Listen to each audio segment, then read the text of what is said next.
L'homme qui a envoyé des mandats d'arrêt sur nous, par exemple, il espère nous voir en train de pleurnicher. Il espère nous voir en train de pleurnicher. Sinon, qu'est-ce que nous avons fait?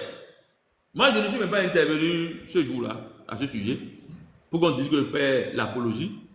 Le lendemain, j'ai condamné, et j'ai condamné avec la manière la plus ferme, même si j'ai rappelé ce qui a servi de terreau à la situation. Mais j'ai condamné de façon ferme. Mais on a tout fait pour tirer mon nom parce que je faisais partie des derniers qui constituaient pour eux, qui gênaient, dont les interventions ne continuaient pas à les gêner. Donc il fallait trouver le moyen de m'associer à ça pour faire tout le... Qu'est-ce que moi j'ai à faire avec le coup d'État? Je n'y crois même pas.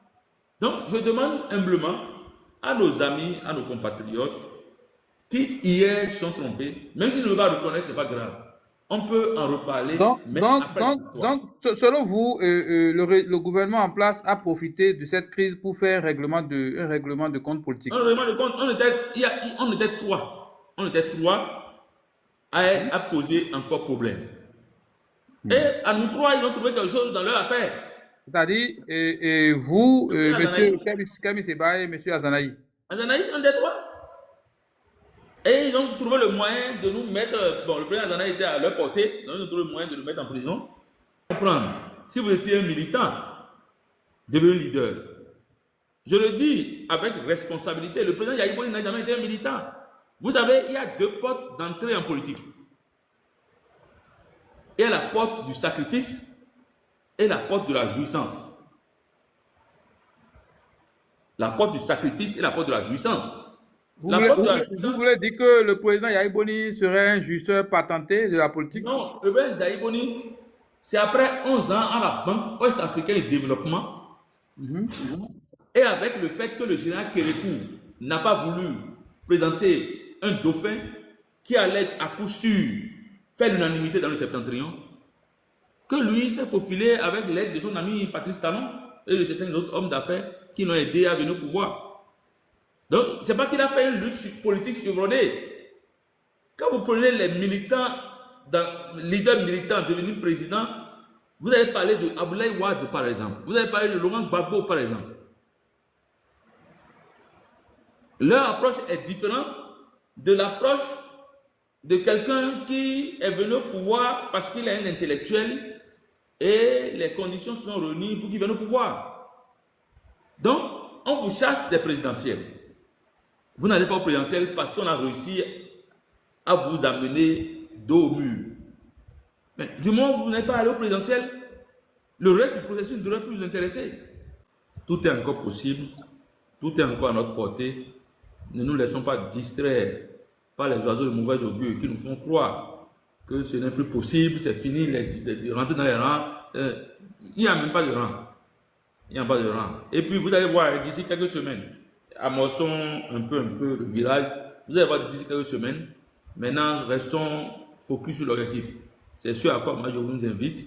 Et surtout que on n'a pas d'autre issue. Quand on parle du président Yahi, comment est-ce que nous, jeunes, sans issue, dont l'avenir est hypothéqué, on va aller confier notre destin à quelqu'un qui a plus de 70 ans, pour qui l'avenir est derrière? C'est pas logique. Malgré tout le patriotisme qui l'anime, lui, s'il en avait, il ne peut pas faire notre lutte à notre place. C'est notre lutte.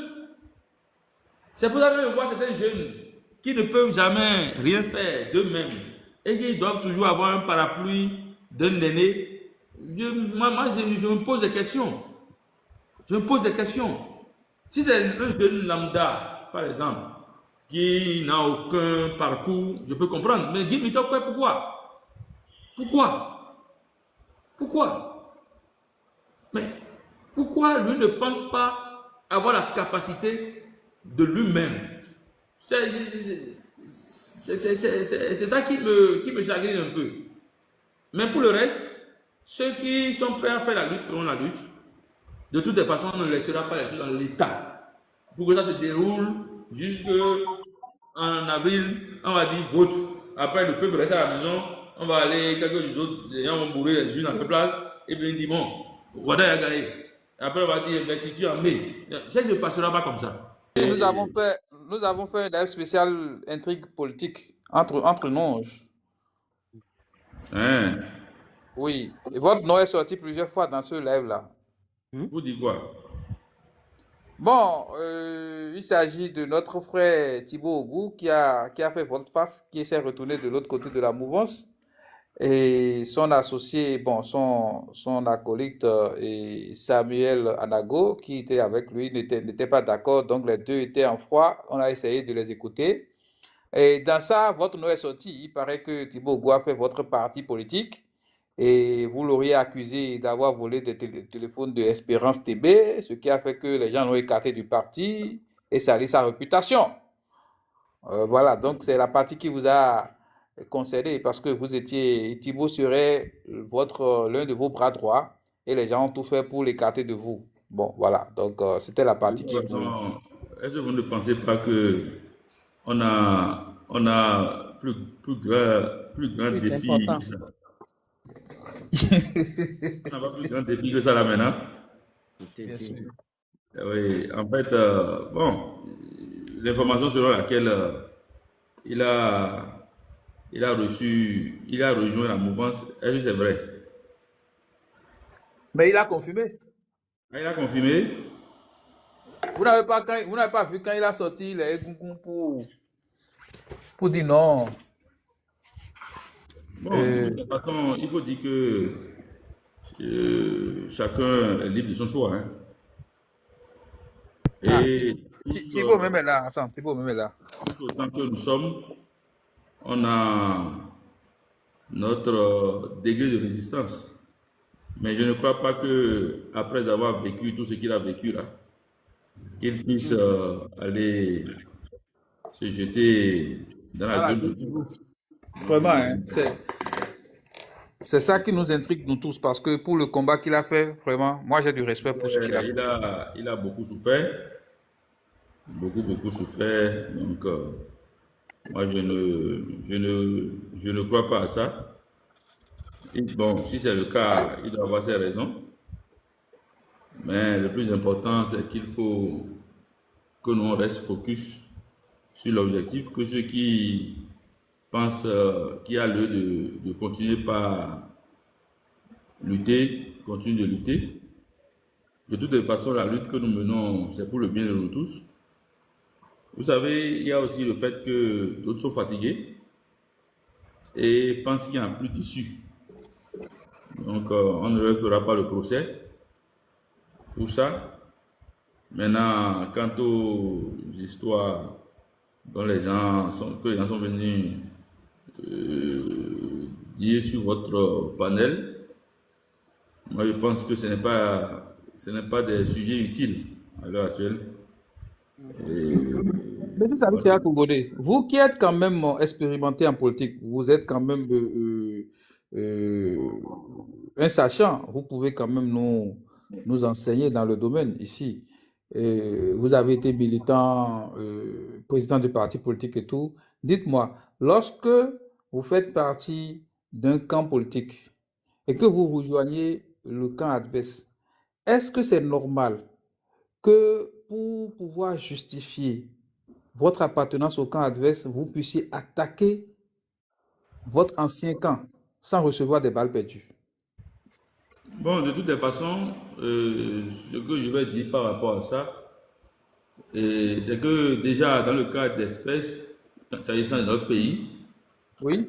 et ce que les gens devraient comprendre, ceux qui ont lutté et se sont battus contre ce régime, qu'on essaie de ramener à eux, ce n'est pas pour deux raisons, c'est pour juste les humilier.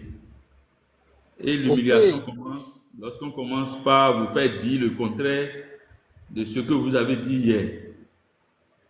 Lorsqu'on commence par vous faire des choses contraires à ce que vous avez fait hier. Donc, pour humilier les gens et tout, c'est pour ça. Donc, c'est pour ça que je recommande vivement à ceux qui, par conviction, ont décidé de se battre. Attendez, c'est dans le processus d'humiliation qu'on vous demande d'aller attaquer vos anciens adversaires, vos anciens partenaires? Oui, c'est ce qui se passe. Sinon, pour quelles raisons ils vont vous demander de venir? Aujourd'hui, tout semble tous les jeux semblent être joués en leur faveur, ce qui est faux. Donc, les esprits les plus faibles se laissent manipuler et puis on se retrouve avec des situations du genre. Donc, c'est dans le processus d'humiliation que ça se passe comme ça. Oui, hier tu étais avec telle personne, non. Aujourd'hui, là, bon, voilà. Donc, pour nous convaincre que vraiment tu n'es plus avec eux, voilà ce qu'il faut que Attaque, tu dises. attaque-les. Attaque-les pour qu'on soit sûr de toi. Donc, et ça commence comme ça. Au début, on vous demande de donner votre ongle. Après, ça va sur le doigt. Ça évolue. On demande la main, le On prend tout bras le corps. et on va prendre tout le corps. Finalement, pour vous humilier. Si bien que, même si vous avez envie de revenir sur vos pas, ceux que vous avez attaqués comme ça ne peuvent plus jamais avoir confiance en vous. Là, on vous laisse en l'air, on ne respecte même pas, ils ne respecteront jamais les engagements Donc, qu'ils ça veut dire que bon, nous sommes dans une école politique ici, hein. Ça veut dire que lorsque vous êtes dans de telles situations, non seulement on vous fait jouer le sale boulot pour vous humilier, mais dans le même temps, le camp que vous rejoignez, est-ce qu'ils finissent par vous accepter, par vous faire confiance totalement, ou bien vous refusez Jamais. de voter? ce camp n'accepte personne. Jamais. Ce camp vous contraint à venir vous soumettre. Oui, ils vous contraignent à venir vous soumettre parce qu'ils ont vu que vous êtes dans une période de faiblesse où vous n'avez plus espoir. Et on trouve des agents dans le lot qui s'approchent de vous pour vous dire, ah, on veut maintenant que tu viennes avec nous. Donc, si tu dois venir avec nous, et voilà, voilà, voilà. Bon, nous, on va te faire ça là, on va te faire ça là. Et ça reste à l'étape des promesses. Hein. Ils ne vont jamais respecter cette promesse parce qu'ils n'en ont rien à foutre avec les engagements. Et bon, après, ils vous laissent en l'air, là, c'est fini. C'est ce qui se passe avec beaucoup de jeunes aujourd'hui. Et que je constate malheureusement hein, qu'il y a beaucoup de jeunes, même des jeunes qui hier étaient quand même critiques objectivement sur les panels, ou des jeunes qui objectivement arrivaient lorsqu'ils étaient encore très lucides, et ouvraient des lives et puis on les écoutait avec beaucoup d'intérêt. Ils ont réussi quand même à faire plier beaucoup. Mais moi, je pense que ils n'en ont pas loin. Ils n'en ont pas loin. Parce que cette méthode-là ne dirige pas un pays. Donc, voilà un peu. Monsieur Sabissia Kogoné, quelle devrait être la posture? Si par exemple, dans notre cas, nous avons par exemple des anciens partenaires, nos gars, qui faisaient de bonnes luttes avec nous et qui rejoignent finalement le camp adverse, le camp de la mouvance, et qu'on les envoie à nous attaquer. Est-ce qu'on doit aussi être frontal avec eux ou bien bon, on les laisse Non, ne perdez pas votre temps à être frontal avec eux. L'objectif, c'est quoi? C'est de vous amener à vous attaquer entre vous, amis d'hier, pour qu'eux ils se faufilent et aillent vers leur objectif. Donc, les autres sont envoyés en mission pour vous occuper, en fait. Ok, donc normalement, Oui. en temps normal, on les oublie, on oublie, Non, non, on non, les il ignore. ne faut même pas en faire des ennemis. Ce n'est pas des ennemis. C'est des victimes. Ils sont fatigués de lutter. Des lâches. Non, pas lâches. Ils sont fatigués de lutter. Vous savez, quand il y a une bagarre tout de suite ici, il y en a, avec un seul coup de poing, ils vont jeter l'éponge. Il y en a qui vont subir et recevoir des dizaines de coups et seront toujours debout. Donc, on n'a pas la même capacité à résister en face d'une situation difficile. Donc, ce n'est pas les ennemis. Lorsqu'ils verront que ce qu'on a commencé ensemble est en train de prendre forme, ils vont venir. Parce qu'eux-mêmes, ce n'est pas de cœur qui sont là-bas. Parce qu'ils sont Mais victimes. est-ce que dans ce sens, quand ils vont revenir, est-ce qu'ils auront toujours la même crédibilité ou bien... Bon, quand ils vont revenir, ils vont jouer les seconds rôles. Parce qu'ils ne peuvent pas continuer à bénéficier de la confiance qu'on avait en eux depuis toujours. Ok. Monsieur Kogode, ce que vous dites là, par rapport à la lecture politique, hein, je vais vous donner un cas pratique, c'est-à-dire quand vous regardez le cas de Bertin Corvi, qui a été un ancien opposant, qui nous a nous motivés et inspirés dans l'opposition et dans une lutte juste, et qui aujourd'hui se retrouve dans la mouvance, et qui faisait la mouvance, mais quand on le voit visiblement, on a le sentiment qu'il n'a jamais été bien accepté au niveau de la mouvance. Et récemment, il a été même suspendu du BR. Quel est votre regard politique, votre analyse politique par rapport à ces faits? Ça m'étonne qu'un aîné comme Bertin Corvi ne comprenne pas tout le sens de ce qui s'est passé avec lui. Mais il faut dire aussi que de toutes les façons, il n'avait jamais quitté l'opposition en fait. Ah bon? Non, il n'a jamais quitté l'opposition. Comme vous le voyez, Qu'est-ce qui vous fait dire ça? non, dans cette prise de position, Oui. on sentait qu'il s'est retrouvé en difficulté Mhm. et il n'avait plus d'issue. Il n'avait plus d'issue. Et comme il n'avait plus d'issue, il s'est dit, bon, autant me rallier pour me reposer un peu. Parce que c'est un régime de traqueurs. Donc, pour me reposer un peu, donc il s'est soumis. Maintenant, dans sa soumission, il a tout le temps, de toutes ses prises de position, il n'a fait qu'aider l'opposition. Il faut l'écouter en n'écoutant pas ce qu'il dit. Il faut plutôt écouter ce qu'il n'a pas dit. Il faut entendre ce qu'il n'a pas dit. Mais si vous cantonnez sur ce qu'il dit, vous allez penser qu'il nous attaque, il nous veut du mal. Il ne veut pas du mal à l'opposition, Bertin Corvi. Tout ce que Bertin Corvi faisait, c'était dans l'optique de réussir ce qu'il avait commencé et qui avait créé des problèmes. Donc, pour moi, Bertin Corvi, ce n'est pas un ennemi, non, parce qu'il ne sera jamais accepté dans ce camp-là. Et ils sont nombreux comme ça, hein? Ils sont nombreux comme ça. Même quand vous prenez les lots, vous constatez qu'ils font des efforts. Et quand il faut insulter quelqu'un, attaquer quelqu'un de façon frontale, on le fait ce sale boulot. Bon, ça n'améliore rien dans son quotidien, hein? Mais comment se fait-il que des personnes aussi âgées, hein, des gens quand même qui ont un parcours politique ne comprennent pas ces réalités et jouent ces rôles-là Mais quand vous parlez de parcours politique, vous parlez de quoi? Le parcours politique, oui. c'est d'abord, ça commence par le militantisme. Il faut avoir été un bon militant avant de devenir un bon leader. Dans la sphère politique de notre pays aujourd'hui, les militants se comptent du bout des doigts. Et le régime et son chef n'aiment pas les militants. Parce que le militant ne dit pas oui à tout. Le militant, c'est quelqu'un qui a la capacité, lorsqu'il n'est pas d'accord avec l'idée, il n'est pas d'accord avec la vision, de dire non. C'est ça un militant. Parce qu'il a lutté hier pour des causes justes. Maintenant, aujourd'hui, vous avez remarqué que la promotion qui est faite, c'est celle de ceux qui n'ont jamais été de véritables militants et qui ne sont devenus leaders politiques que par décret. Alors que le leadership ne se décrète pas.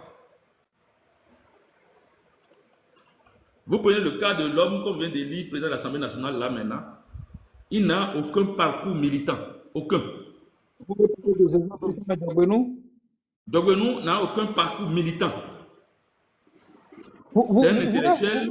Voulez-vous dire autrement que Djogbenou serait un arriviste politique, c'est ça? C'est un intellectuel qui a été coopté pour être avocat d'un pilleur qui a tenté de faire un coup d'État, qui a tenté d'empoisonner. Et dans cette relation avocat-client, il s'est faufilé pour se donner une trajectoire politique. Mais vous savez, c'est Kogodé, quand vous parlez de Djogbenou, quand vous parlez du pilleur et autres, vous parlez de l'ancien homme d'affaires Patrice Talon. Oui. Oui. Mais il a été quand même exempt de ces reproches-là. Le tribunal l'a quand même relâché de tout cela. Ne faisons pas d'amalgame. Il a été réfugié en France. Il a réussi par les lobbies internationaux à démontrer que le Bénin n'était pas un pays sûr. Donc le Bénin n'était pas un pays où la justice était équitable. Dans la même période, vous voyez un peu entre les lignes, on agitait des grèves de magistrats pour montrer que la justice, on tentait d'instrumentaliser la justice. Donc la France ne pouvait pas prendre le risque d'envoyer quelqu'un en face, aller faire face à une justice qu'elle ne trouvait pas crédible. Malgré la décision de la France, il y a quand même une décision du juge Angelo Rouchou qui a rendu un non-lieu. Quelle est cette bonne décision qu'un juge rend? Et une fois, dès qu'il finit de rendre la justice, il prend la route du Nigeria. Mais il avait peur du régime en place de parti de Yahya Voilà, Bello. tout ça, c'est la manipulation. Là, ça. Ils ont manipulé l'opinion nationale et internationale pour montrer que, il y a un juge qui veut véritablement rendre la vraie justice, mais qui se sent menacé par un régime. Donc, ça fait de cette justice une justice non crédible. C'est la parallèle. C'est la parallèle. D'accord. Voilà, donc, il ne faut pas qu'on se laisse embrouiller. Vous parlez de Diogbenon qui serait pour vous un arriviste politique. Il n'est pas seul, ils sont nombreux. Un autre exemple que vous avez? Eblibou n'est pas un militant politique. Je vais vous citer les véritables militants politiques, génération par génération. Allez-y, on vous écoute. Nous sommes à l'école politique. Quand vous voyez la génération de nos aînés, on a d'abord le plus grand militant d'entre eux, c'est d'abord Amoussou Bruno. Ça a commencé par le Rajemo, le Rassemblement des Jeunes de Mono, avant d'aller se retrouver à Féanf. Voilà. C'est pour ça que vous allez voir que, malgré toutes les manipulations, il évite de trop parler en public sur ce genre de sujet. Donc, de sa génération, c'est le meilleur militant, ça. Je descends d'un cran. La génération qui vient après, là, le véritable militant politique de cette génération-là, ça s'appelle Lazare Serweto. Voilà. Je considère que nous, tous qui venons après, on continue pas à faire nos armes. Voilà le prototype de militant dont moi je parle. Le candidat de tout ça. Le président candidat, c'est un militant. C'est un militant. Je parle de ceux-là. J'ai voulu donner un seul exemple par génération. Ok, d'accord, je vois. J'ai voulu donner un seul exemple par génération. Mais il n'y a que, et je voulais aussi donner des exemples des gens qui sont dans le camp au pouvoir. Ok, je vois. Oui, dans le camp au pouvoir. Je ne vais pas tirer, sinon il y en a d'autres. Il y en a d'autres qui sont illustrés. Mais malgré leur militantisme dans le camp au pouvoir, s'associer à ce régime-là, vous fait perdre toute votre crédibilité. C'est pourquoi vous allez voir que les deux que j'ai cités là ne parlent pas. À part que récemment, on est allé sortir le vieux Amoussou de sa tanière pour venir le faire voter et lui faire dire quelques mots. On a encore essayé de le sortir récemment dans une affaire où on est venu parler de 2060. Donc voilà un peu le militantisme et les grands penseurs nous ont dit hier que il faut apprendre avant d'enseigner. Il faut apprendre avant d'enseigner et le véritable militant se démarque. Karl Marx avait dit démarquons-nous. Démarquons-nous. Donc c'est un peu ça. Sinon le président Azanaï, comme le demande quelqu'un dans les commentaires, est un véritable militant de haute facture. Mais je ne voulais pas donner les exemples de gens qui sont avec nous. Ok. Vous voulez donner l'exemple des gens de la mouvance pour montrer au sein de leur mouvance. Si on doit vous allez constater que là-bas, on ne fait pas la promotion des militants. Oui. Je vais vous donner un exemple simple. Je suis président de la République. L'envie me prend pour un certain nombre de raisons.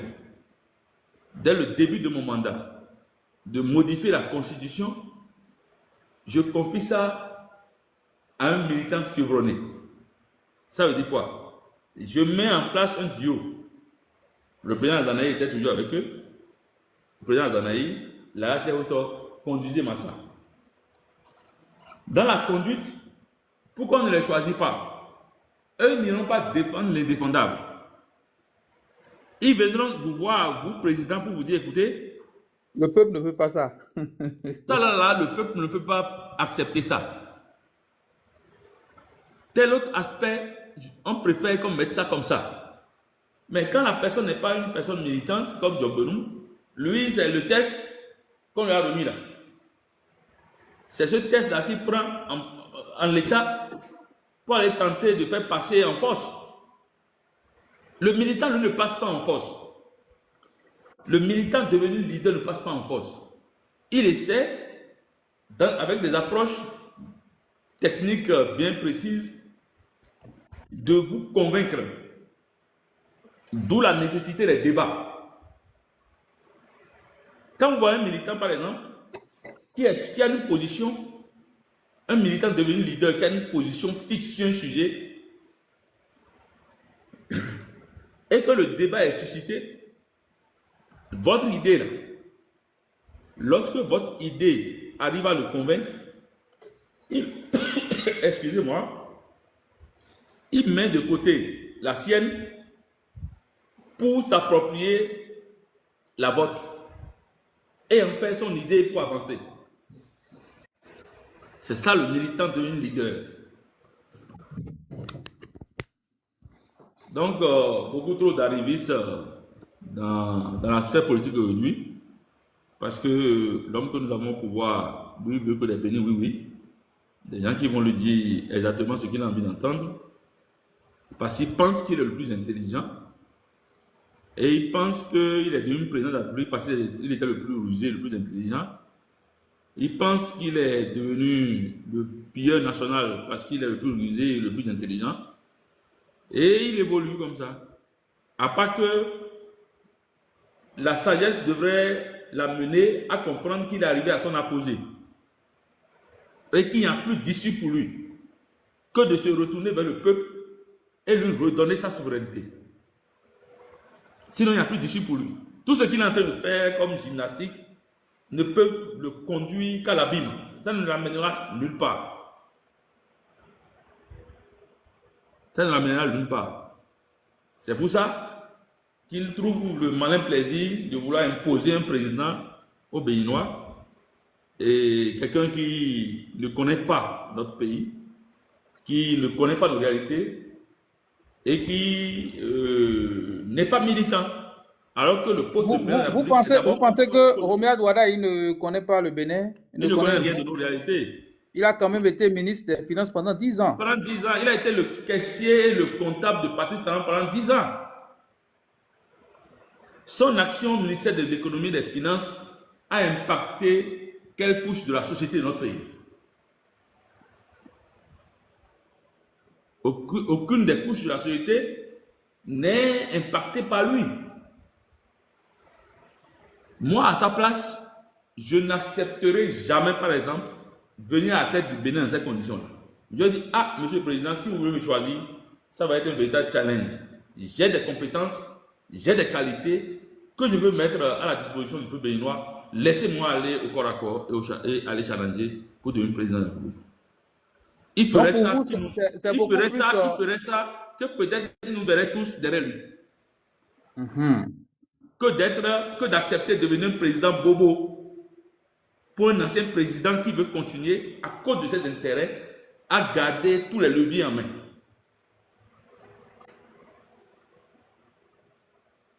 Le trône du Bénin, que ce soit à Abomey, que ce soit à Niki, je parle de ces deux royaumes qui constituent la République du Bénin aujourd'hui, on ne sait jamais c'est qui va s'asseoir sur le trône avant les conclaves. Même si, avec l'inclusion de la politique dedans, il y a certaines manipulations qui se font. Sinon, au Bénin, ici, là, quand le roi meurt, là, on permet à tout le monde de venir dire son intention de vouloir briguer le trône. Mais aujourd'hui, on fait tout possible pour que l'on sache qui sera président. Non, ça ne peut pas se passer. Malheureusement, pour eux, ça ne se passera pas. Ça ne se passera pas. Parce que le Bénin n'est pas un pays comme les autres. Le Bénin n'est pas un pays comme les autres. Mais vous savez, c'est à Congolais, nous sommes à presque un mois ou bien 2 mois des élections. Vous dites que ça ne passera pas. Et vous comptez sur quoi? Qu'est-ce que... Non, Oui. moi, je ne compte sur rien, hein. Contrairement à ce que les gens ont tenté de faire croire et tout.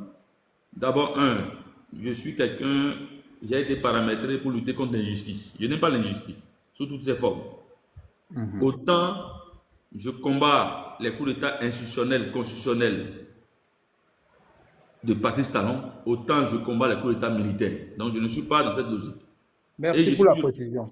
je Oui. suis dans cette logique, dans cette posture, parce que aussi, je ne crois pas que nous ayons au Bénin des militaires formés au devoir patriotique autant que ceux qui sont dans les pays du Sahel. Nous avons des militaires de bureau qui prennent chaque fois des galons et les galons viennent systématiquement après un certain nombre d'années. Donc, il ne faut pas qu'on soit en train de, pas désespoir de cause, de parler de coup d'État pour aller tomber sur un Oligui ou sur un Doumbouya.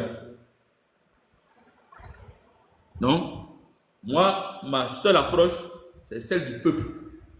Et le peuple là, du Bénin là, réglera son problème, c'est le déclic que le peuple attend. Il y a un déclic qui doit venir forcément. Un grain de sable va rentrer dans leur machine. C'est ça que le peuple attend. Et ce déclic n'est pas loin de venir. Donc, attendez de voir. Vous allez voir que ça ne se passera pas comme ils pensent que ça se passera. Ça ne se passera pas. Le peuple prendra ses responsabilités. Parce que quel peuple aujourd'hui est prêt à accepter vivre dans les mêmes conditions que ces 10 dernières années? Et on va dire que ça va faire 14 ans. Et voilà. Et puis, on pense qu'on a réussi parce qu'on a de tout temps brandi le spectre de la peur et de la terreur. Ça ne peut pas se passer. Donc, faut même pas, je vous invite même à ne même pas aller vers cette approche-là. Ce n'est pas une approche qui nous sortirait de notre situation. Donc, Pour vous, il y a toujours de l'espoir pour le peuple béninois. le peuple là, l'espoir est même dans la main du peuple. Et le peuple se promène avec son espoir. L'espoir est dans la main du peuple, le peuple se promène avec son espoir. Ça ne se passera pas. Donc, on se donne rendez-vous dans quelques semaines. Vous allez voir, ça ne se passera pas. C'est pour ça que j'ai un peu de peine pour nos frères qui, après avoir souffert le martyre, se sont laissés convaincre à l'idée de les rejoindre. Pas de désespoir de cause. Hein? Après tout, parce que nous avons eu un véritable problème. Le véritable problème que nous avons eu au sein de ceux que le peuple regardait, c'est qu'il y a une partie qui disait que nous avons une révolution électorale, donc on va faire tout possible pour le battre dans son propre jeu. Et il y a une autre partie qui disait, comme nous autres, que lui là, on ne peut pas le battre dans son jeu, parce que le jeu lui appartient. Le jeu lui appartient, il est maître de son propre jeu. Donc il ne vous laissera pas venir le battre. Le président Azanaï l'a tout le temps dit. Mais le peuple que nous avons, vous me permettez d'aller un peu dans l'histoire. Vous voyez, quand on parle de conférence, c'est la base de la conférence des forces vives de la nation, par exemple. Quand on parle de la conférence des forces vives de la nation, par exemple, elle a été suscitée par quoi? C'est vrai que le général Kérékou l'a convoqué, mais c'est parce qu'il y a des gens qui ont créé l'incident que ça a été convoqué. Quels sont ceux-là qui ont créé l'incident? L'incident a été créé par d'abord les travailleurs, parce qu'ils n'avaient plus le salaire, qui militaient tous dans un parti qu'on appelle le PCB. Et ils ont été rejoints par les associations d'étudiants et les associations d'élèves. Lorsque la victoire est venue et le régime du général Kérékou en difficulté était obligé maintenant d'accepter, après le discours de la Baule de Mitterrand, d'accepter qu'on aille autour d'une table pour discuter, les intellectuels qui étaient en exil ont décidé de créer des conditions connaissant dans l'émotion le PCB, de créer des conditions pour que le PCB boude les assises. C'est là où tout est gâté.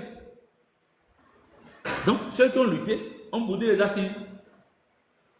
Et on a réussi à aller à ces assises sans eux. Maintenant, l'objectif de ces intellectuels qui étaient en exil, ce n'était pas la cause Bénin. C'était juste prendre leur part. Maintenant, pour prendre leur part, là, on dit que les questions vides. On doit choisir un premier ministre. Qui ont choisi comme premier ministre? On choisit celui qui a le profil qui leur donnait de l'assurance que l'agent des institutions de Bretton Woods viendrait au Bénin rapidement et ils prendront leur part. Donc, c'est ainsi que celui d'entre eux qui avait cette étoffe, c'était le président Soglo. Donc, ils l'ont choisi comme premier ministre. Le président Soglo, comme choisi comme premier ministre, eux, ils pensaient avoir la capacité de le manipuler. À un moment donné, il a refusé de se laisser manipuler.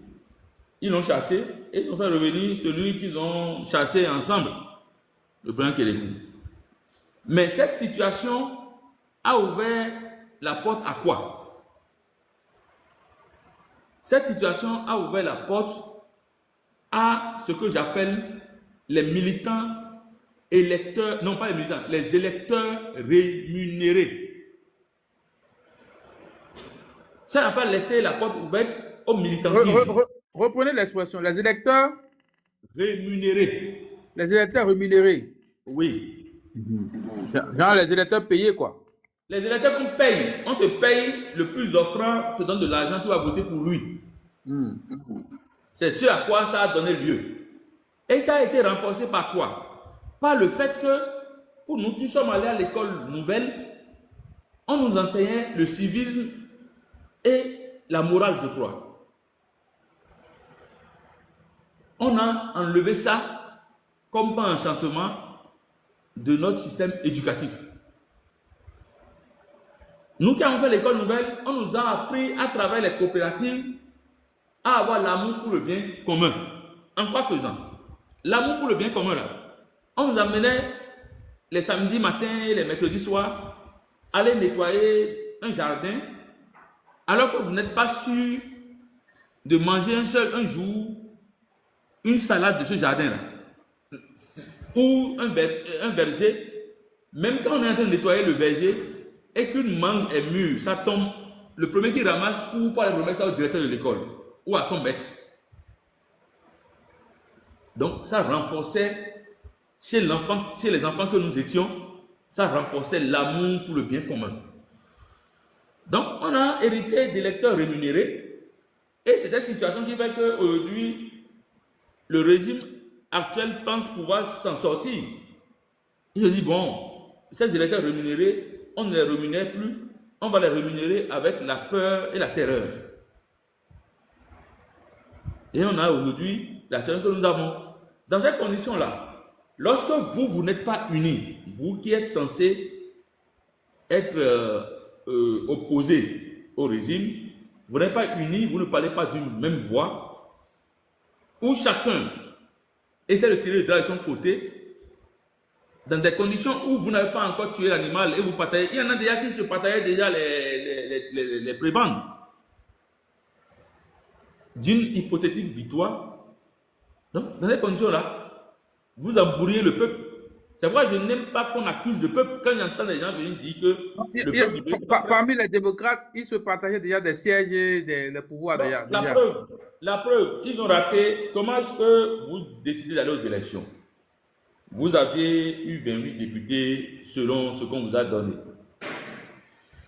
Avec 16 ou 19, je crois, avec 19, vous devez avoir déjà votre candidat au présidentiel.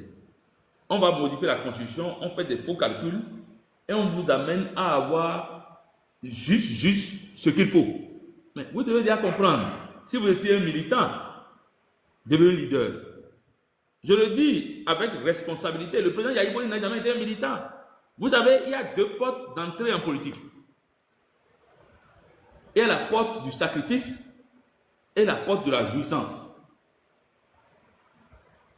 La porte du sacrifice et la porte de la jouissance. Vous voulez dire que le président Yahi Boni serait un jouisseur patenté de la politique? Non, le président Yahi Boni, c'est après 11 ans à la Banque ouest-africaine de développement, et avec le fait que le général Kérékou n'a pas voulu présenter un dauphin qui allait à coup sûr faire l'unanimité dans le septentrion, que lui s'est faufilé avec l'aide de son ami Patrice Talon et de certains autres hommes d'affaires qui l'ont aidé à venir au pouvoir. Donc, ce n'est pas qu'il a fait une lutte politique chevronnée. Quand vous prenez les militants, leaders militants devenus présidents, vous allez parler de Abdoulaye Wade, par exemple. Vous allez parler de Laurent Gbagbo, par exemple.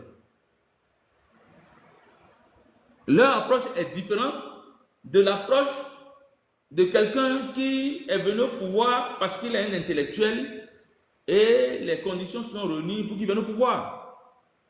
Donc, on vous chasse des présidentielles.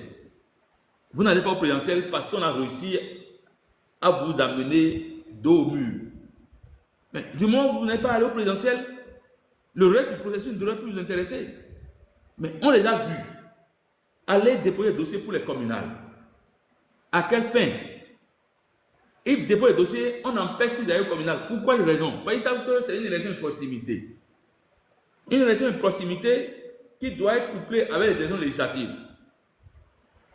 Si les 3000 et quelques candidats des démocrates titulaires suppléants et mélangés devaient aller aux élections communales le même jour que les 218 candidats pour les élections législatives devaient aller, à la base, même sans moyen, ça allait susciter de l'engouement.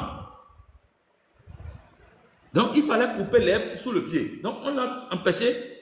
Et comme ils sont dans l'optique de s'en sortir, même si le peuple, lui, ne s'en sort pas, ils ont accepté d'aller aux élections législatives, espérant que dans un gentleman agreement, que l'autre leur donne encore une portion congrue qui leur permettrait quand même d'exister.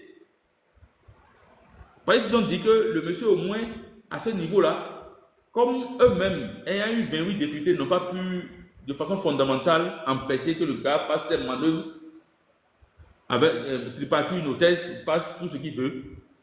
Leur présence n'a rien changé. Donc ils se sont dit, bon, au moins ils vont nous donner ça là, pour au moins se crédibiliser aux yeux de l'opinion publique internationale. Parce que chaque fois que Patrice Talon parle, il ne parle pas au Béninois, il parle à l'international. Il veut être adulé par l'international.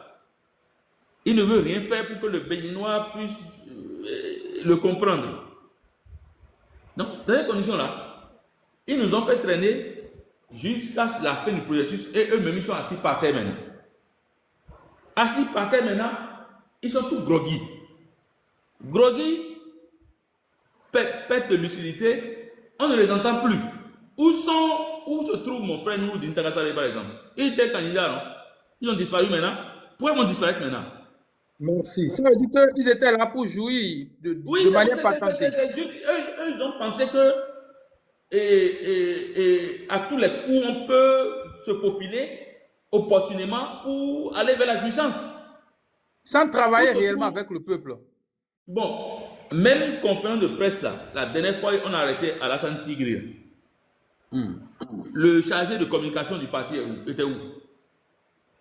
Vous voulez parler de Guy Mutekbe? De mon ami Guy, il est où aujourd'hui?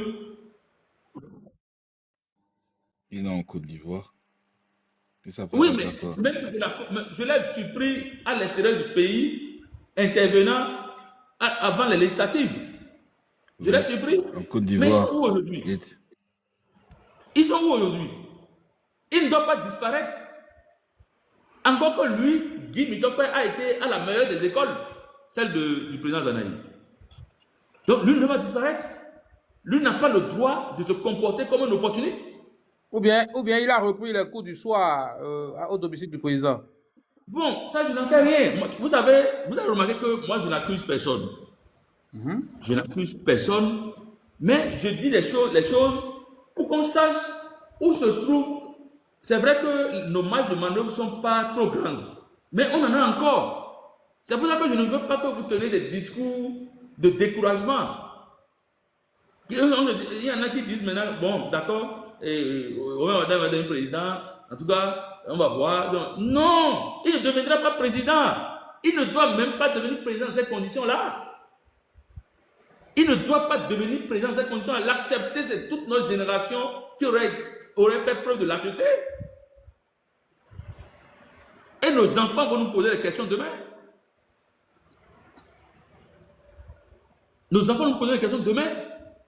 Mais qu'est-ce que Donc, le peuple doit faire, M. Sabissira Kougoné? le peuple nous attend, mais ne nous attend plus tous. Parce que le peuple a déjà fait la part des choses. Le peuple sait qui et qui, aujourd'hui, sont capables encore de l'organiser et de lui montrer le chemin en créant le déclic qu'il faut. Et le déclic sera créé. Le déclic sera créé. Vous mettez dans le déclic, M. Sabissira Kougoné. Pardon? Vous mettez dans le déclic. Il faudrait pas que votre ami Non, je ne rentrerai pas dans ce détail. encore. Mais le Il déclic ne sera créé. faudrait pas que votre ami Takou interprète encore mal vos expressions. Vous mettez quoi Laissez les bouffons tranquilles. Faut même pas que... Takou serait un bouffon selon vous? Oui, c'est un bouffon. C'est mon frère, mais c'est un bouffon. Je le connais, ça fait 25 ans, mais il n'a jamais rien dit de sérieux depuis que je le connais. Donc, je ne m'occupe pas de lui. Le russe. D'accord. Vous mettez quoi dans déclic alors? Non, le déclic va être créé. Allez voir votre Larousse. Vous saurez ce que c'est que le déclic. Le déclic va être créé. Donc, vraiment, je pense qu'on a fait le tour. Et restons focus sur l'objectif. Sur l'objectif. Je vous encourage, mais je voudrais suggérer que pour vous qui êtes sur des panels, Oui. que vous allez maintenant, que vous tournez votre regard vers l'objectif. L'objectif que nous avons, je vais vous le dire aujourd'hui, qu'on devrait avoir aujourd'hui. L'objectif qu'on devrait avoir aujourd'hui, c'est de forcer la main à Patrice Talon d'amener le peuple autour d'une table pour qu'on décide de la suite ensemble. Ok, une assise nationale. L'objectif là, et l'assise nationale, les verbes. Président Kougoné. Les verbes ne peuvent Président rien. Kougoné. Un instant, Thibault, un instant. Tu vas parler tout à l'heure. Attends que... Non, je veux juste demander, est-ce que nous pouvons le faire sans une menace à nous-mêmes d'abord? Menace à nous-mêmes comment? Je n'ai pas compris. Est-ce qu'on a une menace actuellement là? Est-ce qu'on a une menace qui peut le pousser vraiment à bout? Non, c'est une question de rapport de force. La seule chose qui peut faire reculer Patrice Talon, c'est le peuple qu'on lui mettrait en face. Et je vous rassure, hein, le peuple, lui, est prêt. Du nord au sud, le peuple est prêt. C'est nous qui ne sommes pas prêts. Parce qu'il y en a qui ont peur. Un. Deuxième catégorie, il y en a qui sont corrompus. Troisième catégorie, il y en a qui, bon, qu'est-ce que je vais dire pour eux là maintenant, n'étaient même pas convaincus depuis le début. Donc le peuple nous attend. Notre peuple là, le peuple du Bénin nous attend. Moi, je peux vous dire que vraiment le peuple nous attend parce que ce n'est que là qu'on a fauté. Et je l'ai toujours dit. Depuis ma sortie, je disais ça, que les démocrates n'ont qu'à savoir que le combat qu'ils sont en train de mener n'est pas là, que le vrai combat est ailleurs. Maintenant, ils ont déjà fait, ils ont endormi le peuple. Ils n'ont pas préparé. Non, vous avez endormi le peuple. Le 7 décembre était la réponse. Tom, vous avez endormi le peuple comment? Je ne dirai pas toi. Je ne parlerai pas de toi parce que toi, j'adore ta constance et tu as de la logique dans ce que tu dis. Et il y a un certain réalisme que je lis dans tes interventions. Et puis, quand tu prends un sujet, tu fais tout possible pour savoir de quoi tu parles. L'endormissement du peuple est venu d'où?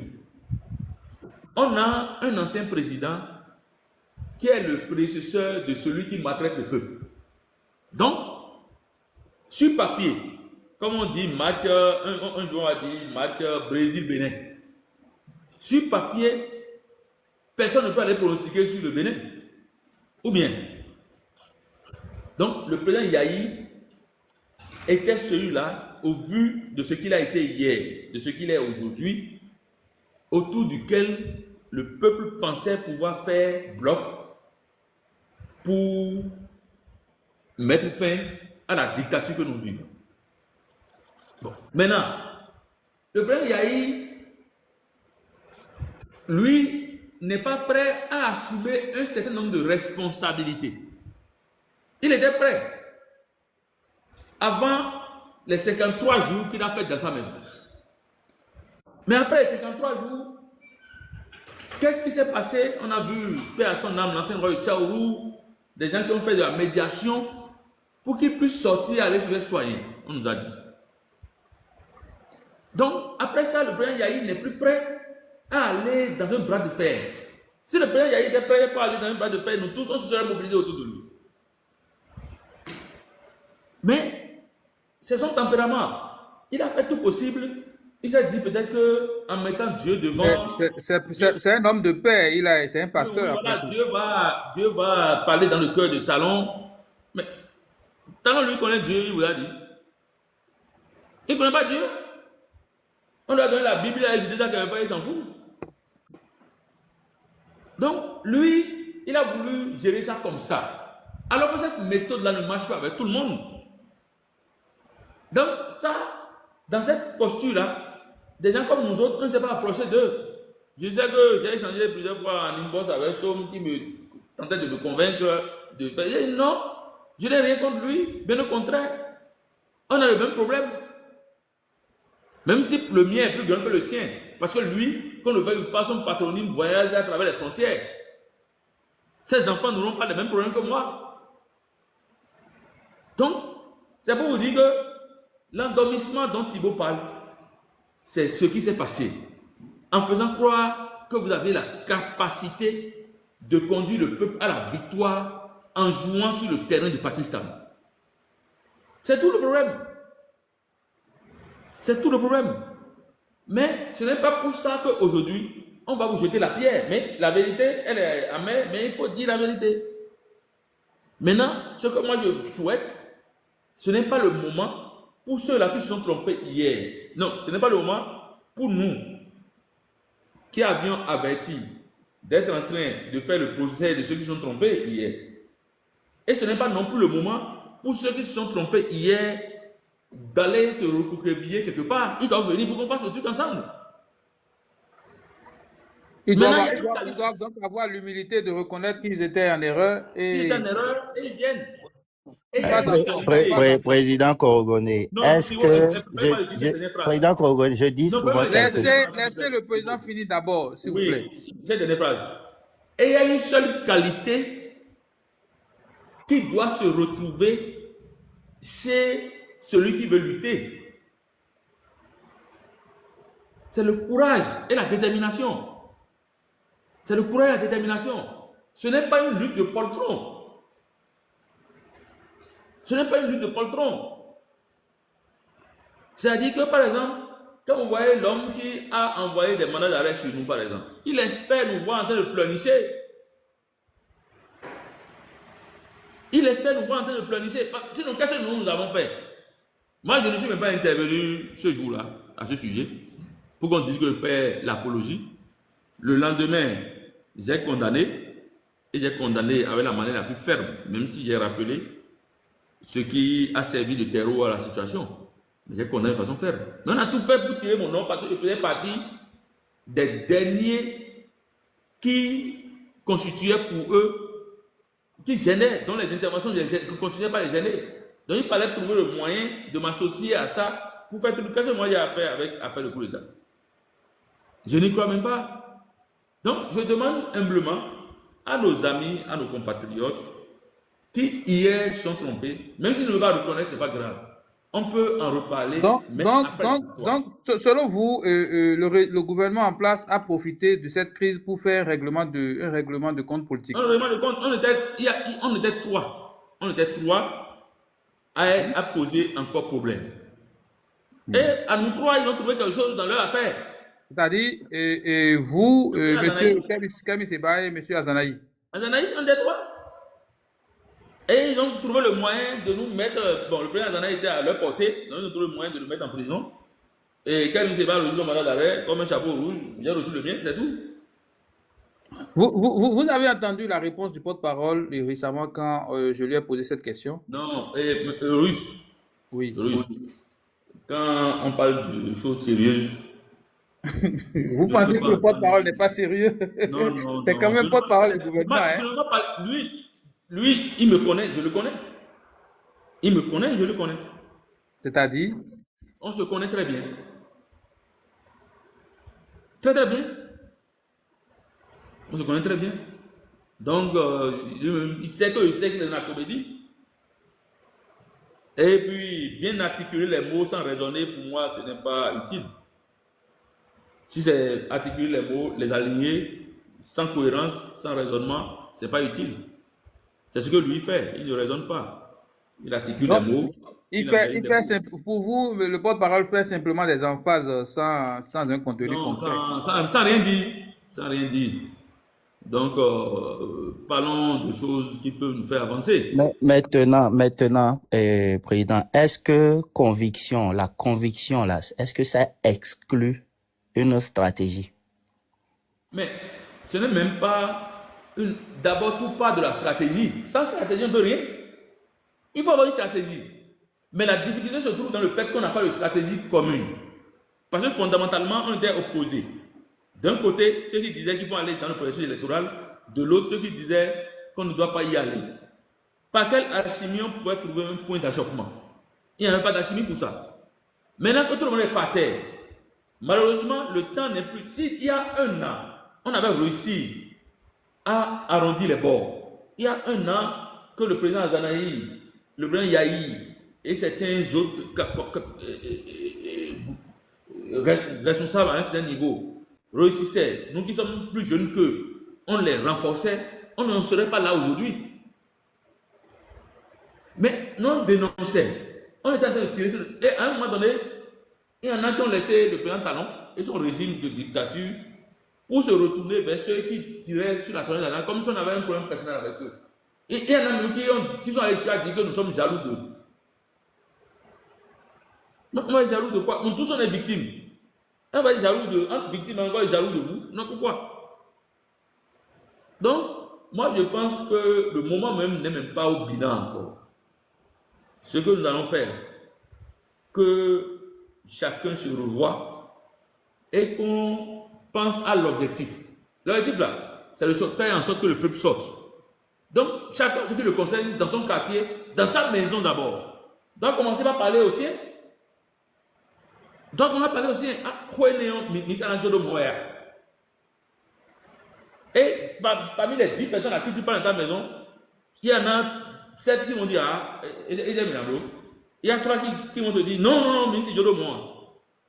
Alors que toi, l'objectif pour toi, c'est d'avoir sur les 10, au moins 5 pour commencer. Parce que tu sais très bien que autant qu'ils sont 10, là, ils sont victimes. Donc, quand toi, tu vas convaincre les 5, le jour J, quand les 5 vont commencer, les 5 autres vont suivre après. Il y a toujours des suivistes dans toute situation.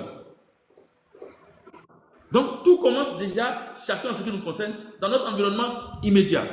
Il faut que le débat se pose, même avec nos épouses, avec nos frères, nos soeurs, avec nos voisins, sans pour autant aller dire des choses qu'on pourrait éventuellement utiliser pour tenter, avant même que l'action ne commence, à vous créer des problèmes. Vous vous posez un problème, vous ne faites pas le diagnostic, vous leur permettez de faire le diagnostic eux-mêmes. Et parmi eux, après individuellement, maintenant vous parlez individuellement. Parce que quand chacun va réagir, vous saurez, ah, parmi eux là, les 3 là, eux, ils sont dans la même posture que moi, ils ne sont pas convaincus.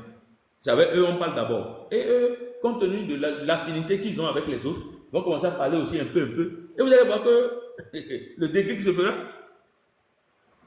Oui, je voudrais te brander quelque chose. Le 7, par exemple, vous avez remarqué que la population n'était pas sortie.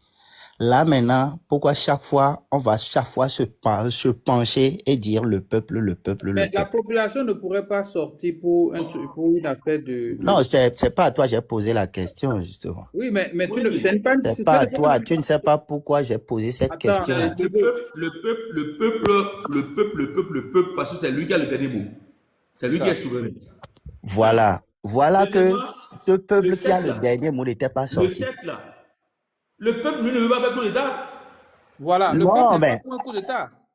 Et ah, pourquoi tu Le voudrais peuple que n'est le peuple pas sorte? à la recherche de militaires qui va venir s'asseoir sur le trône et devenir un Brice Clotaire au Ligi pour nous, ou un Doumbouya. Merci ah, beaucoup. Merci ah, beaucoup. ah. Et maintenant, ce peuple-là va s'exprimer. Nous, là, nous pouvons nous exprimer comment encore avec toutes ces Le peuple barrières va de loi. Nous s'exprimer voilà que c'est pour nous qui sommes au dire pays. à l'homme qui le dirige aujourd'hui que la manœuvre que tu as organisée là, qui est en train de nous conduire dans un parlement, qui nous a conduit dans un parlement monopolaire, dans une situation où, au niveau de la base, ce n'est que toi qui as les maires, les conseils municipaux, les CA, et pour finir, nous conduire un président en allant toi t'asseoir dans un Sénat qui sera au-dessus de tout ça. Le peuple doit lui dire qu'il n'est pas d'accord. Et que s'il ne recule pas, alors là, il sera tenu responsable de tout ce qui en adviendrait. C'est tout le discours du peuple. C'est tout le discours du peuple. Et ce n'est pas un travail qui va se faire de façon mécanique. Parce que le peuple, lui, il est déjà convaincu que Patrice Talon est un très mauvais président. Maintenant, on voudrait le faire par quel creuset crédible aujourd'hui. C'est le fait d'amener Creuset dedans que tu as un problème. C'est le peuple, c'est les citoyens. S'il n'y a pas de creuset, il y a des lois qui sont là, non? Non, quelle loi? Quand vient l'heure de l'accouchement, aucune femme ne cache ses fesses. Président, vous n'êtes plus au pays. Hein?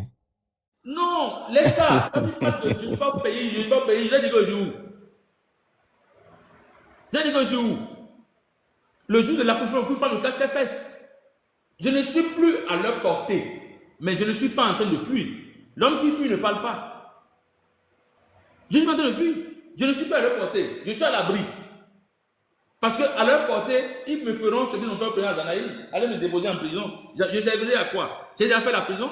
Tu vas venir me retrouver en prison. Donc, je sais que de la prison, il n'y a aucune lutte que je puisse mener. Du cimetière non plus. Mais d'ici, je sais ce que je peux faire.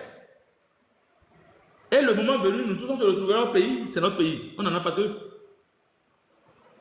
Donc, ce n'est pas une affaire de creuser. Et quand vous dites loi, tout ça, non. Le jour J, là, la chose se passera naturellement et M. Talon va reculer. C'est lui-même qui va dire, venez, on va parler. Et parler avec les conditions du peuple, pas avec ses conditions à lui. J'avais même proposé que le dialogue national inclusif dont on parle ne devrait pas être un dialogue entre le dirigeant et le peuple. Le véritable dialogue, c'était le dialogue du peuple lui-même. Et j'avais proposé, en son temps, qu'on aille, nous qui sommes contre le régime, qu'on aille dans un système pour discuter avec le peuple. C'est là où il a créé la balle pour la restauration de la démocratie et de l'état de droit, que malheureusement nos amis de l'autre côté ont saboté. Donc, ce n'est qu'un mouvement citoyen qui n'a rien à voir avec un mouvement politique.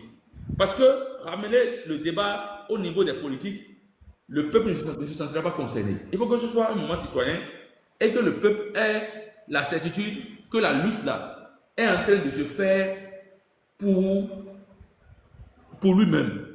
Pas pour qu'un président quitte et pas pour une politique de haute toi pour que je lui mette. Tant que le peuple est convaincu que cette lutte...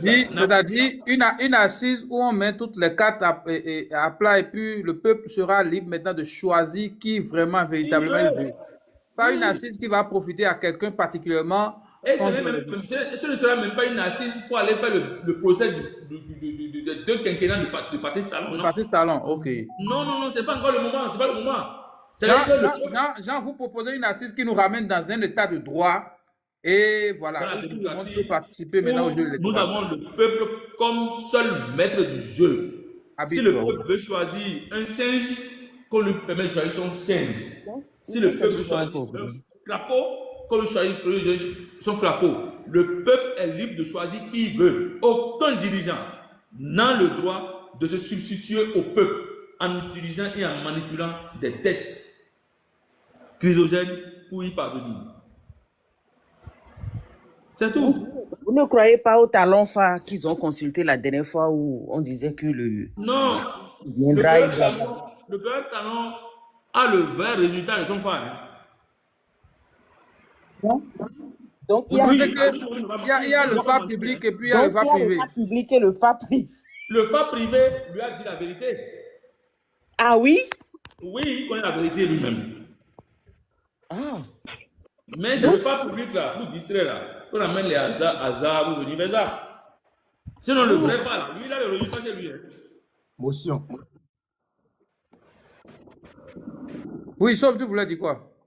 Mais je demandais la parole. Je veux placer un mot en fait. Si c'est pour une motion, vas-y rapidement parce que le président est en train de parler. Ah, bon.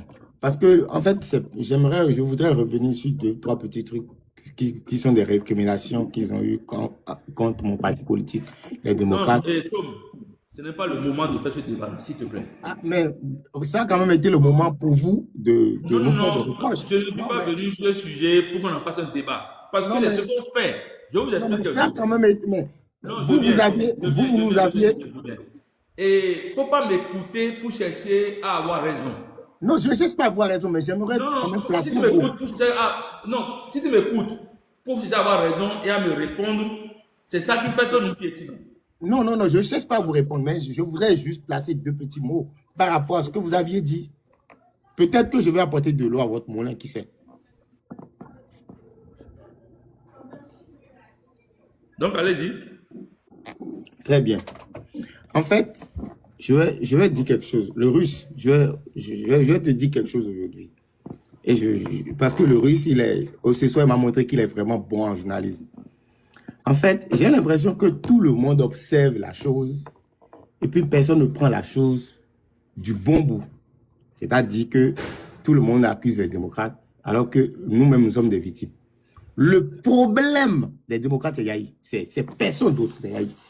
Le seul problème qu'on a, c'est Yahi. C'est-à-dire que j'ai même le président là, maintenant, il a parlé, mais il n'a pas parlé du vrai système, du souci. C'est-à-dire qu'il faut aller en 2016. En 2016, on a chassé Yahi du pouvoir. Celui qu'on a chassé du pouvoir, à quel moment nous on le prend et on le met à la tête de notre parti politique et on lui demande de nous défendre? Il a jamais fait d'ailleurs. Quand on dit quand il a crié 2 fois qu'on va se passer sur son corps, quand on a mis son corps à la maison 52 jours après, il est sorti depuis là. Et depuis là, on l'a plus jamais vu dans une posture où il défend quelque chose clairement. À quel moment quelqu'un fait 52 jours à la maison? Et puis, il subit des injustices. Il sort, il va voir cette même personne-là et à la présidence, il revient, il dit qu'il est allé négocier des choses. Et il a négocié des choses. Depuis ce qu'il a négocié, personne n'a jamais rien vu de ce qu'il a négocié. Deuxième chose, il va là-bas, quelques jours après, le président Soglo il dit, c'est qui veut mentir à qui. Et le président Soglo est venu dire que personne ne doit mentir à personne. Bon, je sais qu'aujourd'hui, je vois aussi le président Soglo dans une posture, mais je considère que c'est l'affaire Bentancur qui est de ce côté-là. Donc, je ne veux pas. Mais ce que je voulais dire, c'est quoi? C'est que les démocrates ont essayé de faire ce qu'ils pouvaient faire. Parce que qu'on le veuille ou pas, hein, genre moi, parfois on dit le peuple. C'est la Boétie qui disait que c'est toujours une minorité qui change les choses dans un pays. C'est toujours une minorité, c'est pas la grande majorité. La majorité suit. C'est toujours une minorité qui change les choses dans un pays, dans un État où la violence est en permanence, et puis, quand tout est bloqué, on ne peut plus rien. Il y a toujours cette minorité qui se sent libre dans l'âme et qui ne peut pas du tout, qui ne peut rien suivre, qui change les choses. Donc, moi, j'estime que les démocrates ont fait ce qu'il fallait, mais avec le mauvais leader, disons. C'est-à-dire qu'on a mal fait de mettre Yaya à la tête. Parce que depuis que Yaya à la tête si on n'avait pas Yaya à la tête du parti, Ok, On serait allé. et Somme, en Oui. résumé, on comprend ta préoccupation. Pour toi, c'est Yahi qui est le problème du parti Les Démocrates. Il n'a pas su du tout gérer Le la, leadership. il n'a pas du tout, bon, il n'a fait pas. Et puis, je rejoins le président quand il dit qu'il n'a pas de parcours politique, hein, parce que moi, j'ai lu 2, 3, 4 choses, comment il est venu au pouvoir. Ces choses, on va en parler après. Comment il est venu au pouvoir, comment on est parti le chercher. Et puis, j'aimerais quand même dire quelque chose au président pour dire, quand le président dit ça, mais le président n'a qu'à bien appeler le nom de l'autre jouisseur. ABT, c'est un jouisseur. ABT aurait dû prendre le pouvoir en 2006. Pourquoi vous ne dites pas ça, président? Mais c'est lui qui était bien placé pour prendre le pouvoir après son agissement En fait, en 2006. Mais attendez, dans le gouvernement, Kérékou, c'était le rebelle. Il avait dénoncé un certain nombre de choses. Et bon, pour cela, Kérékou n'a pas voulu le porter. Mais les gens l'attendaient, mais il n'a pas voulu. Donc, c'est un jouisseur. Pourquoi vous le laissez de côté, vous attaquez seulement à celui qui a fait la chose et a gagné le pouvoir? Non, je ne parle pas de gens de qui, pour moi, qui ne me servent à rien. Ah, ok. Oui, je ne parle pas de gens comme ça. Voilà. Donc, mes chers amis, mes chers frères, je voulais, pour récapituler, vous dire, n'oublions pas l'objectif. Tout est encore possible. Tout est encore à notre portée. Ne nous laissons pas distraire par les oiseaux de mauvais augure qui nous font croire que ce n'est plus possible, c'est fini, de rentrer dans les rangs. Il n'y a même pas de rang. Il n'y a pas de rang. Et puis, vous allez voir, d'ici quelques semaines, amorçons un peu le virage. Vous allez voir d'ici quelques semaines. Maintenant, restons focus sur l'objectif. C'est sûr à quoi moi je vous invite. Et surtout que on n'a pas d'autres issues. Quand on parle du président Yahi, comment est-ce que nous, jeunes, sans issue, dont l'avenir est hypothéqué, on va aller confier notre destin à quelqu'un qui a plus de 70 ans, pour qui l'avenir est derrière? C'est pas logique.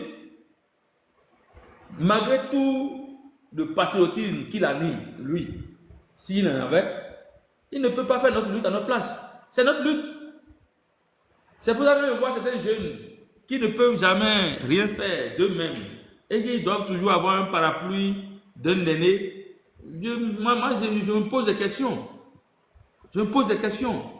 Si c'est un jeune lambda, par exemple, qui n'a aucun parcours, je peux comprendre. Mais dis-moi pourquoi? Pourquoi? Mais pourquoi lui ne pense pas avoir la capacité de lui-même? C'est ça qui me chagrine un peu. Mais pour le reste, ceux qui sont prêts à faire la lutte feront la lutte. De toutes les façons, on ne laissera pas les choses dans l'état. Pour que ça se déroule jusqu'en avril, on va dire vote. Après, le peuple reste à la maison. On va aller, quelques autres, les gens vont bourrer les unes dans la place. Et puis, ils disent, bon, Wada a gagné. Après, on va dire investiture en mai. Ça ne se passera pas comme ça. Je vous le dis, pour les dates, allez l'écrire dans votre agenda, ça ne se passera pas comme ça. Ça ne se passera pas comme ça. Amen, amen. Donc, vous donnez encore de l'espoir à ce peuple en quête de souveraineté. Le peuple est plein d'espoir. Hein. Le peuple, lui, là, il est plein d'espoir. C'est nous, le Russe, qui ne sommes pas prêts. Et nous sommes en train de nous apprêter. Comme l'a dit quelqu'un, ce n'est pas la grande majorité qui le font. Le moment venu, je suis convaincu. Ben, là où mon jeune frère Thibault est là, par exemple, quelque chose qu'il est en train de faire comme manœuvre, là, en ce moment, le Yu va entendre que le son de cloche a commencé à tonner là. Même s'il est sous un lit, il va courir pour venir. Ouais. Thibault, c'est un militant, c'est un combattant dans l'âme. C'est vrai que. Oui, il va courir pour venir. Donc, c'est comme ça que. Et même si je ne me concède pas avec Somme, et que ça commence, vous allez voir Somme ouvrir son live, dire oui, Miton, sortez, c'est le moment. Vous allez voir Somme dire ça. Sans aucun. Et c'est la même chose pour Tibus qui est sur le truc. À notre frère Zoha, c'est la même chose. Ma soeur Georgia va faire la même chose, le Russe fera la même chose, sans aucune concertation préalable. Parce que l'heure a sonné, grand coco. C'est comme ça. Quand l'heure sonne, l'heure a sonné. Ne nous associons à aucune injustice sous n'importe quelle forme, quelle que soit la personne qui essaie de la mettre en œuvre. Lorsque vous vous associez à l'injustice, et que vous soutenez l'injustice, vous finirez toujours par être victime d'injustice. Avec x10, l'injustice que vous avez soutenue là, x10, forcément vous allez finir par en être victime un jour. Moi, personnellement, j'ai été paramétré depuis mon bas âge pour ne jamais m'associer à l'injustice. Ce que le fond appelle métitafou, je ne m'associe jamais à ça. Je Donnez-moi une combats minute. ça, même si c'est mon feu père qui était dans une manœuvre d'injustice. Moi, je lui dis ça, je lui dis non, ça là, c'est pas bon. Ouais, Donnez-moi juste une minute. Je vais voir si les je peux valeurs faire que tu m'as monter inculquées Biafrica. là, c'est pas ça. Président, Georgia, tu donnez-moi disais une quoi? minute, s'il vous plaît. Oui, je voulais faire monter Biafrica parce qu'on dirait qu'il a des questions en bas. Et je voulais voir s'il y a Ok. entre Brice à tous, il doit y avoir quelqu'un qui est déjà en train de dormir là. Tata à tous, vous êtes là? Oui. Souvent, gagne le mais non, Koudam. Il y a À aussi tous, Brice toi, qui déjà. est parti, oui. Donc, il y a Biafrica qui a des questions en bas, quoi. Désolé, Président, allez-y. Oui, Non, il c'est faut pour faire ça. monter. Nous devons serrer les coudes. Hein. On ne doit pas abandonner notre pays. Notre pays a besoin de nous. Et l'histoire retiendra en son temps qu'il y en a qui ont refusé l'injustice, et qui se sont levés, se sont battus. Et nous ne cherchons même pas autre chose qu'on aille s'asseoir, qu'on retourne au peuple, qu'on reprenne le processus hein, et qu'on retourne au peuple sa souveraineté, qui choisit de lui-même ses dirigeants. Et si c'est Robert Wadaï que le peuple choisit en bon temps, tant pis. Si c'est Tantampian que le peuple choisit, tant pis. Même pourvu que le choix là soit le choix du peuple, pas celui de Patrice Talon.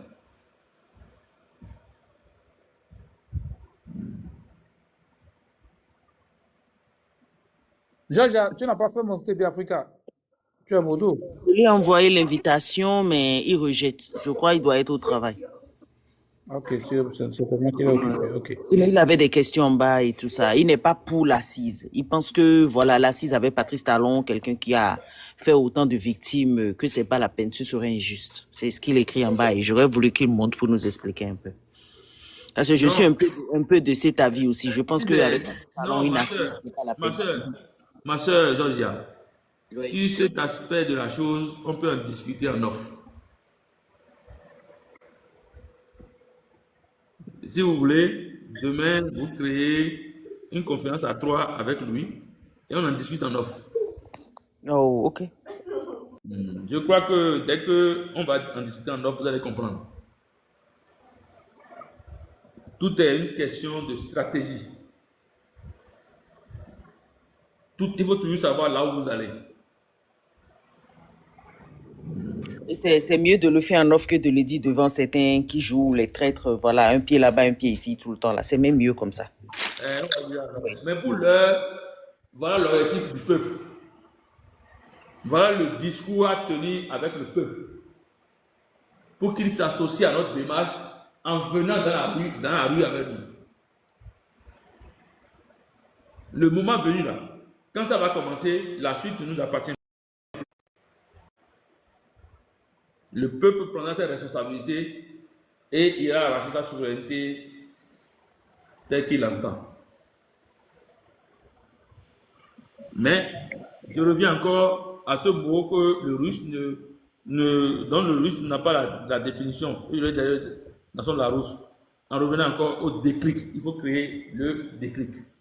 Oui, le déclic, ce mot m'intéresse depuis. Voilà. Parce que je ne voudrais pas qu'on reste dans l'ambiguïté et que nos amis d'en face, vous savez, ils cherchent toujours ces occasions pour mal interpréter souvent les mots. Donc, c'était une passe décisive pour vous permettre quand même de mieux clarifier. Celui qui veut comprendre intelligemment va comprendre. Celui qui veut comprendre avec perversion aussi, il comprendra comme il veut. Là où je suis, je m'en fous. Hein. On peut interpréter comme on veut, ils peuvent dire ce qu'ils veulent. Ce n'est pas ça le problème aujourd'hui. Je suis focus sur un objectif, il faut absolument l'atteindre, c'est tout. Le reste, là, ils n'ont qu'à dire ce qu'ils veulent, aller spéculer comme ils veulent, mais nous allons créer le déclic. Et puis ce que je dis là, ce que je dis, je peux assumer. Ce que moi je dis, j'assume. Mon objectif, c'est de mettre le peuple dans la rue pour qu'il aille récupérer sa souveraineté des mains de son prédateur. C'est tout, hein? Vous voulez mettre le peuple dans la rue. Là vous parlez de Est-ce que c'est pas pénal ce que vous êtes en train de dire? Ah, en tout cas, si quelqu'un allait faire un code pénal où il y a ça comme c'est pénal, qu'il considère comme tel. Est-ce que ça ne va pas être interprété comme un appel à l'insurrection quand vous dites que vous appelez les gens à la rue? L'appel à l'insurrection, nous allons sortir le peuple de façon pacifique et on n'ira pas dans les rues pour casser. Mais le peuple sortira dans la rue pour aller reprendre sa souveraineté. De manière pacifique, au vu de la Constitution, c'est bien ce que vous voulez dire. Non, au vu d'abord des conventions internationales auxquelles le Bénin a souscrit. Parce que chez nous, je ne sais même plus c'est quoi qui est test. Quels sont les tests en vigueur en République du Bénin aujourd'hui? Je n'en sais rien. Je m'associe à ce qui est logique. Le peuple n'est pas d'accord avec le tripatouillage de sa constitution, avec les manipulations des tests, avec le brigandage dont on est victime. Le peuple n'est pas d'accord avec tout ce qu'on nous présente là. Le peuple, après avoir crié, piaillé, jacassé, n'a pas eu de réponse. Le peuple est libre d'aller dans la rue pour se faire entendre. C'est tout. C'est un droit consacré que personne ne devrait enlever à un peuple. Voilà. C'est un droit que personne ne devrait enlever à un peuple. Et aucun peuple au monde ne peut accepter qu'on enlève ce droit-là. Maintenant, ils ont l'impression que le peuple est devenu amorphe, apeuré, que le peuple est, là maintenant est maîtrisé. Donc, qu'est-ce qu'on fait? On va dire trêve, on va s'imposer à lui pour 7 ans. Et on va lui dire pendant 6 ans, il ne doit plus parler, ronchonner. Non, il n'a qu'à aller s'occuper de choses. Voilà. Monsieur Sabi Kougoné, je voudrais quand même attirer votre attention sur un fait insolite, mais ce n'est pas aussi insolite que ça. Sur la situation de la jeune Florence Kingbo. Je ne sais pas si vous avez entendu parler d'elle. Une jeune fille du nom de Florence Kingbo et qui a été interpellée à la suite au lendemain de la tentative du 7 décembre dernier. Et elle a été interpellée pour incitation, en tout cas tout ce que vous savez là.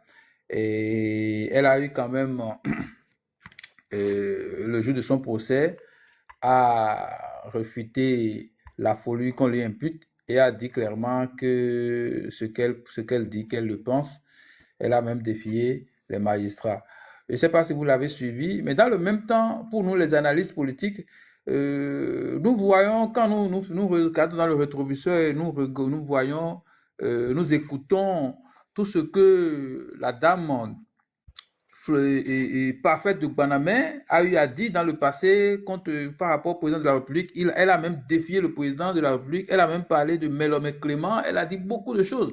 Et là, elle n'a pas été inquiétée. Et pour cette jeune fille, Florence, qu'on envoie en prison, quel est votre regard en tant qu'analyste politique, en tant qu'homme politique sur la gestion de notre justice et des affaires d'opinion au Bénin? Et il y a des exercices que j'évite de faire. Parce qu'on n'a plus de justice au Bénin. L'injustice a pris la place de la justice chez nous. Donc je ne fais plus ces commentaires. La jeune dame, Florence Kingbo, je crois. Oui, une jeune fille de 21 ans. La jeune dame est en avance de quelques jours ou de quelques semaines sur le peuple. En fait, c'est vite sorti de son ventre. Sinon, c'est 90% du peuple. Vous pensez que ce qu'elle a dit était logique? Elle était plus que logique. Après, j'ai eu encore d'autres séquences où elle parlait avec cohérence de commerce international. De commerce international. Je ne sais pas quelle étude elle a fait, mais il n'y a même pas une seule virgule. Il n'y a pas une seule virgule. Je vois les gens nous reprocher, non, elle aurait... Non! Quelqu'un qui en a ras le bol. Quelqu'un qui est atteint. N'a plus d'état d'âme. c'est ce que moi j'écoute, ce que j'entends d'abord, et j'écoute aussi ce qu'elle n'a pas dit. Quand vous voyez cette jeune dame parler, elle parle avec amertume. Elle vit la même chose que ce que le peuple vit. 90% du peuple a la même chose dans son ventre. Mais attends que nous, on l'organise et qu'on lui montre le chemin pour qu'il aille dire. Voilà.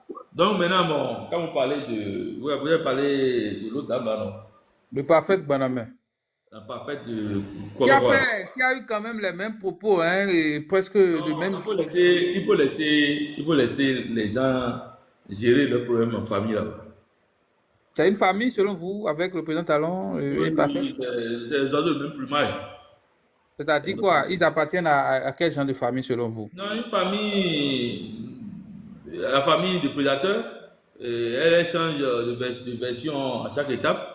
Sûrement que quand les chèques ne lui parviennent plus, elle change de version. Et quand les chèques viennent, elle change encore de version, et ainsi de suite.